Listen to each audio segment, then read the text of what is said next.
একটা মানুষ সারা জীবন অন্যের জুতোই সেলাই করে গেল, কিন্তু নিজের পায়ে একজোড়া জুতোও জোটেনি। হ্যালো ছোট্ট বন্ধুরা, গল্প দিদির আসরে তোমাদের স্বাগত। আজকের গল্পের নাম নিজেরটা ভুলে যাওয়া লোকটা।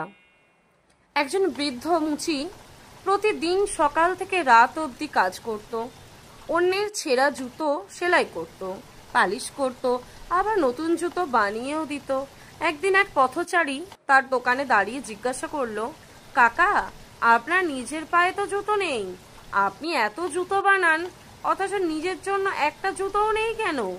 মুচি হেসে বলল, সবার জন্য ভাবতে ভাবতে নিজের কথা ভাবাই ভুলে গেছি। কথাটা শুনে পথচারীটা চুপ করে গেল।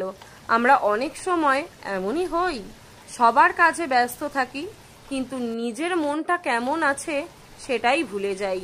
এই গল্পটা মনে করিয়ে দেয় নিজের খেয়ালও রাখা দায়িত্ব, সেটা ভুলে গেলে চলবে না। তাহলে নীতি কথা কি হলো? নিজের ভালো চাইলে নিজের দিকেও একটু তাকাও, না হলে সারা জীবন অন্যকে সুখ দিতে গিয়ে তুমিও খালি পায়েই রয়ে যাবে।